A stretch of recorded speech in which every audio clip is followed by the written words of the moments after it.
Bonjour à tous, dans cette vidéo nous allons voir comment montrer que trois points de l'espace définissent un plan. Dans l'exemple on nous dit soit OIJK un repère de l'espace et on nous demande de montrer que les points A de coordonnées 3, 2, 6, B de coordonnées 1, 2, 4 et C de coordonnées 4, moins 2, 5 forment un plan de l'espace. Alors on va commencer par rappeler la propriété qu'on va utiliser. Eh bien, trois points A, B et C définissent un plan de l'espace si seulement si ils ne sont pas alignés.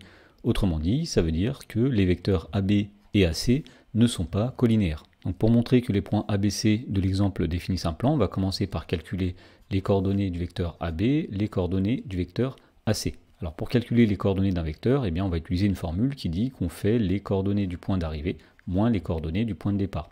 Donc tout d'abord pour le vecteur AB, le point d'arrivée c'est le point B qui a pour coordonnées 1, 2, 4.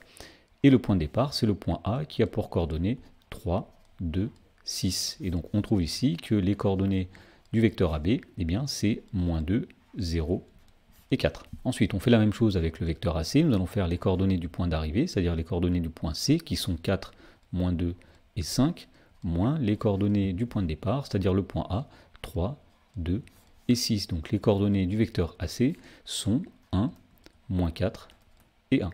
Ensuite, comme on l'a dit, pour montrer que les points ABC ne sont pas alignés, on va montrer que les vecteurs AB et AC ne sont pas collinéaires. Alors on va voir deux méthodes différentes pour montrer cela. Alors la première méthode va consister à diviser les coordonnées d'un des vecteurs par les coordonnées de l'autre et de voir que les quotients ne sont pas égaux. Donc par exemple ici nous allons faire la première coordonnée du vecteur AB divisée par la première coordonnée du vecteur AC, c'est-à-dire moins 2 divisé par 1. Ensuite on fait la deuxième coordonnée du vecteur AB divisée par la deuxième coordonnée du vecteur AC, c'est-à-dire 0 divisé par moins 4, et on constate que ces deux quotients sont différents, puisque moins 2 sur 1 c'est moins 2, et 0 divisé par moins 4 c'est 0. Et bien ça montre que les vecteurs AB et AC ne sont pas collinéaires, puisque lorsqu'on a deux vecteurs collinéaires, les coordonnées de l'un sont proportionnelles aux coordonnées de l'autre. Et donc puisque les vecteurs AB et AC ne sont pas collinéaires, cela veut bien dire que les points AB et C forment un plan. Alors l'inconvénient de cette méthode, c'est si les vecteurs AB et AC contiennent beaucoup de zéros, et bien parfois on se retrouve à devoir diviser par 0, ce qui n'est bien sûr pas possible.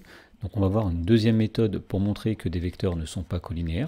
Donc cette méthode va se baser sur un raisonnement par l'absurde. Donc si les vecteurs AB et AC étaient collinéaires, eh bien on pourrait dire qu'on pourrait écrire l'un comme quelque chose fois l'autre.